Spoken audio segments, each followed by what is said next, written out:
الحمد لله رب العالمين والصلاة والسلام على سيد المرسلين أما بعد فأعوذ بالله من الشيطان الرجيم بسم الله الرحمن الرحيم الصلاة والسلام عليك يا رسول الله وعلى آلك وأصحابك يا حبيب الله الصلاة والسلام عليك يا نبي الله وعلى آلك وأصحابك يا نور الله. سرکار دو عالم نور مجسم شاہ بنی آدم رسول محتشم صلی اللہ تعالی علیہ وآلہ وسلم نے ارشاد فرمایا، تم اپنی مجلسوں کو مجھ پر درود پاک پڑھ کر آراستہ کرو کہ تمہارا درود پاک پڑھنا کل بروز قیامت تمہارے لیے نور ہوگا. صلو علی الحبیب صلی اللہ تعالی علی محمد صلی اللہ تعالی علیہ وسلم.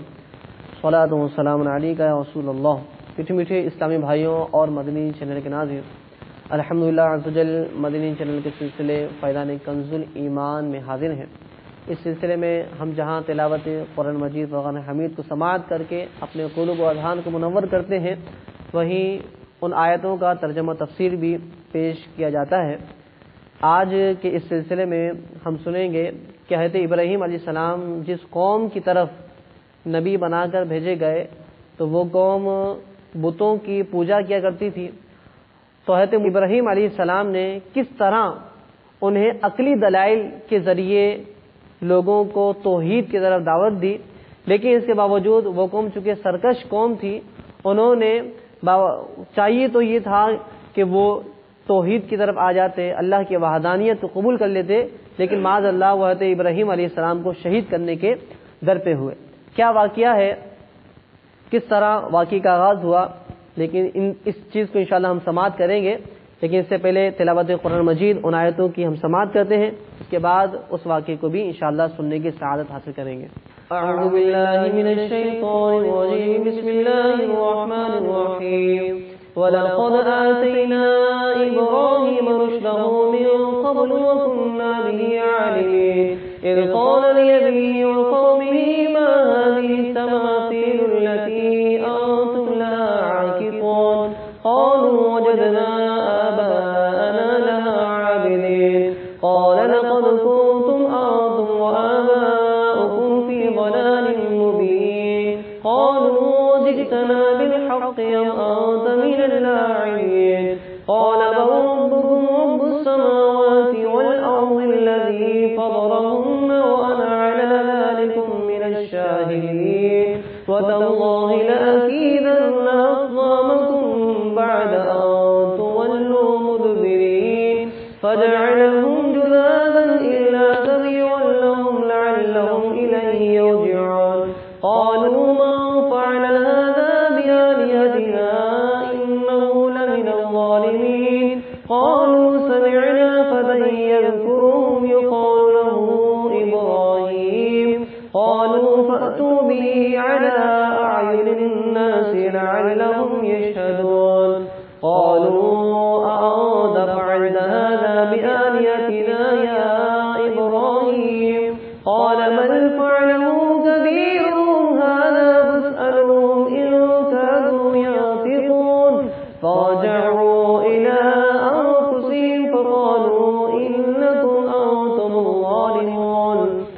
ثم نكسوا على رؤوسهم لقد علمت ما هؤلاء ينطقون قال أفتعبدون من دون الله ما لا ينفعكم شيئا ولا يضركم أف لكم ولما تعبدون من دون الله أفلا تعقلون قالوا حرقوه وانصروا آلهتكم إن كنتم فاعلين قلنا يا نار كوني بردا وسلاما على إبراهيم وأرادوا به كيدا فجعلناهم الأخسرين ونجيناه ولوطا إلى الأرض التي باركنا فيها للعالمين ووهبنا له إسحاق ويعقوب نافلة وكلا جعلنا صالحين وجعلناهم وجعلناهم أئمة يهدون بأمرنا وأوحينا إليهم فعل الخيرات وإقام الصلاة وإيتاء الزكاة وكانوا لنا عابدين صدق الله العظيم۔ میٹھے میٹھے اسلامی بھائیوں اور مدنی چینل کے ناظرین، ابھی ہم نے تلاوت قرآن مجید سننے کی سعادت حاصل کی۔ اس میں حضرت ابراہیم علیہ السلام کا گویا کہ ایک مناظرہ پیش کیا گیا ہے۔ واقعہ کچھ اس طرح ہے کہ جس قوم کی طرف حضرت ابراہیم علیہ السلام ہدایت کی راہ دکھانے کے لیے تشریف لے گئے، وہ قوم چونکہ بت پرست تھی، بتوں کی پوجا کیا کرتی تھی، حضرت ابراہیم علیہ السلام نے ان کو بارہا توحید کی طرف دعوت دی، لیکن انہوں نے حق کو قبول کرنے سے انکار کر دیا، اور ایک مرتبہ یہ کہا کہ کل ہماری عید کا دن ہے اور ہمارا ایک بہت بڑا میلہ لگے گا، وہاں آپ چل کر دیکھیں کہ ہمارے دین میں کیا لطف اور کیسی بہار ہے۔ گویا حضرت ابراہیم علیہ السلام کو اپنے شرک اور بتوں کی طرف دعوت دینے لگے۔ اس قوم کا یہ دستور تھا کہ سالانہ ان لوگوں کا ایک میلہ لگتا تھا، لوگ ایک جنگل میں جمع ہوتے اور دن بھر لہو و لعب میں مشغول رہ کر شام کو بت خانے میں جا کر بتوں کی پوجا کیا کرتے تھے، اور بتوں کے چڑھاوے، مٹھائیوں اور کھانوں کو تبرک کے طور پر کھایا کرتے تھے۔ حضرت ابراہیم علیہ السلام قوم کی دعوت پر تھوڑی دور تو میلے کی طرف چلے، لیکن پھر اپنی بیماری کا عذر کر کے واپس چلے آئے اور قوم کے لوگ میلے میں چلے گئے۔ پھر جو میلے میں نہیں گئے، آپ نے ان لوگوں سے صاف صاف کہہ دیا، ترجمہ کنز ایمان، اور مجھے اللہ کی قسم ہے میں تمہارے بتوں کا برا چاہوں گا بعد اس کے کہ تم پھر جاؤ پیٹھ دے کر۔ چنانچہ اس کے بعد آپ ایک کلہاڑی لے کر بت خانے میں تشریف لے گئے اور دیکھا کہ اس میں چھوٹے بڑے بہت سے بت موجود ہیں، اور دروازے کے سامنے ایک بہت بڑا بت بھی ہے۔ ان جھوٹے معبودوں کو دیکھ کر توحید الہی کے جذبے سے آپ جلال میں آ گئے اور کلہاڑی سے مار مار کر بتوں کو چکنا چور کر ڈالا اور سب سے بڑے بت کو چھوڑ دیا، اور کلہاڑی اس کے کندھے پر رکھ کر آپ بت خانے سے باہر تشریف لے گئے۔ قوم کے لوگ جب میلے سے واپس آ کر بت پوجنے اور کھانا وغیرہ کھانے کے لیے جب وہاں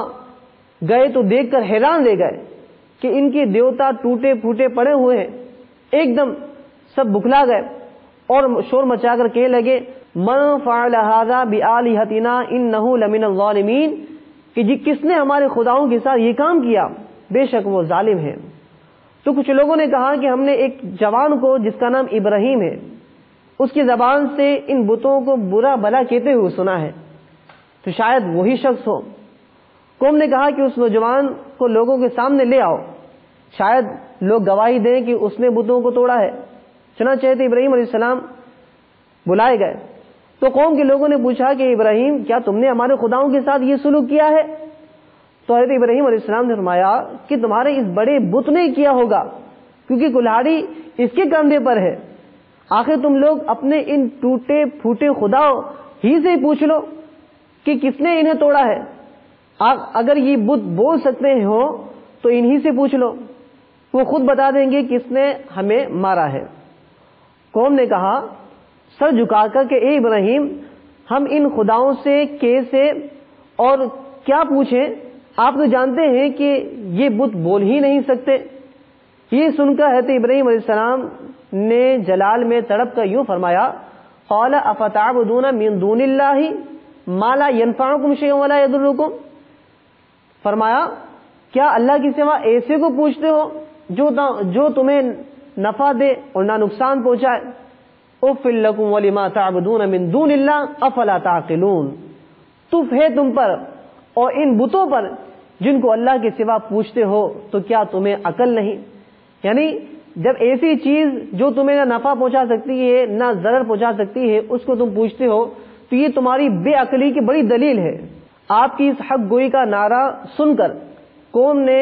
کوئی جواب نہیں دیا، یعنی ہونا تو یہ چاہیے تھا کہ وہ سمجھتے کہ ہاں واقعی تم صحیح کہہ رہے ہو، یہ تو بت ہمارے کچھ کر نہیں سکتے، تو ہم ان کو کیوں پوجیں، ہم اللہ کو پوچھیں۔ معاذ اللہ ان لوگوں نے شور مچانا شروع کر دیا اور کہنے لگے کہ ان کو جلا دو اور اپنے خداؤں کی مدد کرو اگر تمہیں کرنا ہے، یعنی آپس میں ایک دوسرے کو ورغلانے لگے کہ ایسے شخص کو جلا دو جنہوں نے ہمارے بت کو اس طرح کیا ہے۔ چنانچہ ظالموں نے اتنا لمبا چوڑا آگ کا الاؤ جلایا کہ اس آگ کے شعلے اتنے بلند ہو رہے تھے کہ اس کے اوپر سے کوئی پرندہ بھی اڑ کر نہیں جا سکتا تھا، ہوا کے اندر کوئی پرندہ پرواز نہیں کر سکتا تھا، اس قدر زبردست انہوں نے آگ جو ہے جلائی۔ پھر آپ علیہ السلام کو ننگے بدن کر کے ان ظلم و ستم کے مجسموں نے ایک گوپن کے ذریعے اس آگ میں پھینک دیا اور اپنے اس خیال میں مگن تھے کہ حضرت ابراہیم علیہ السلام جل کر راکھ ہو گئے ہوں گے، مگر اللہ تعالیٰ کا فرمان اس آگ کے لیے یہ صادر ہو گیا۔ اللہ تعالیٰ فرماتا ہے قرآن مجید فرقان حمید آیت نمبر 69، قلنا یا نار کونی بردا وسلام علی ابراہیم، سورہ انبیاء، کہ ہم نے فرمایا اے آگ ہو جا ٹھنڈی اور سلامتی ابراہیم پر۔ چنانچہ نتیجہ یہ ہوا جس کو قرآن نے اپنے قاہرانہ لہجے میں ارشاد فرمایا وَأَرَادُوا بِهِ كَيْدًا فَجَعَلْنَاهُمُ الْأَخْسَرِينَ، اور انہوں نے اس کا برا چاہا تو ہم نے انہیں سب سے بڑھ کر ضیاءکار کر دیا۔ آگ بجھ گئی اور حضرت ابراہیم علیہ السلام زندہ اور سلامت باہر تشریف لے آئے اور ظالم لوگ کف افسوس مل کر رہ گئے۔ تو اس واقعے میں ہمیں یہ بات سیکھنے کو ملتی ہے کہ دیکھو یہ جو بت پوجتے ہیں ان کو غور کرنا چاہیے کہ یہ جو بت ہے نہ ہمیں نفع پہنچا سکتے ہیں نہ ضرر پہنچا سکتے ہیں، تو ایسے کو معبود بنانا، ایسوں کی پوجا کرنا کس قدر احمقانہ طریقہ ہے۔ حضرت ابراہیم علیہ السلام کا اس مقام پر توکل بھی ملاحظہ فرمائیے کہ روایت ہے کہ جب نمرود نے اپنی ساری قوم کے روبرو حضرت ابراہیم علیہ السلام کو آگ میں پھینک دیا تو زمین و آسمان کی تمام مخلوقات چیخ مار مار کر بارگاہ خداوندی میں عرض کرنے لگی کہ اللہ عز و جل تیرے خلیل آگ میں ڈالے جا رہے ہیں اور ان کے سوا زمین میں کوئی اور انسان تیری توحید کا علمدار اور تیرا پرستار نہیں ہے، لہذا تو ہمیں اجازت دے کہ ہم ان کی امداد و نصرت کریں۔ اللہ تعالی نے فرمایا کہ ابراہیم میرے خلیل ہیں اور میں ان کا معبود ہوں، تو اگر حضرت ابراہیم تم سبوں سے فریاد کر کے مدد طلب کریں تو میری اجازت ہے کہ سب ان کی مدد کرو، اور اگر وہ میرے سوا کسی اور سے کوئی مدد طلب نہ کریں تو تم سب سن لو کہ میں ان کا دوست اور حامی و مددگار ہوں، پھر بھی میں ان کی مدد کروں گا، لہذا تم اب ان کا معاملہ میرے اوپر چھوڑ دو۔ اس کے بعد آپ کے پاس پانی کا فرشتہ آیا اور کہا کہ اگر آپ فرمائیں تو میں پانی برسا کر اس آگ کو بجھا دوں۔ پھر ہوا کا فرشتہ حاضر ہوا اور اس نے کہا کہ اگر آپ کا حکم ہو تو میں زبردست آندھی چلا کر اس آگ کو اڑا دوں۔ تو آپ نے ان دونوں فرشتوں سے فرمایا کہ مجھے تم لوگوں کی کوئی ضرورت نہیں، مجھ کو میرا اللہ کافی ہے اور وہی میرا بہترین کارساز ہے، وہی جب چاہے گا اور جس طرح اس کی مرضی ہوگی میری مدد فرمائے گا۔ کس قدر زبردست توکل ہے اللہ تعالیٰ کی ذات پر۔ تو یہی ہوا کہ وہ آگ آپ کے لیے گلزار بن گئی۔ مفسرین نے بیان فرمایا کہ وہ آگ آپ کے لیے ٹھنڈی بن گئی۔ اس کی مختلف صورتیں ہو سکتی ہیں، یا تو اس طرح کہ جو آگ کی تاثیر ہوتی ہے گرمائش پہنچانا، کسی کو جلا دینا، تو اللہ تعالیٰ نے اپنے حکم سے اس آگ کی گرمائش کو ہی ختم کر دیا، یا حضرت ابراہیم علیہ السلام کے جسم میں ایسی قوت پیدا کر دی کہ جو اس آگ کی تپش کو، آگ کے جلانے والی اثر کو قبول ہی نہیں کر سکتی۔ اس طرح کی بہت سی مفسرین نے تفسیر اس حوالے سے بیان فرمائی ہے۔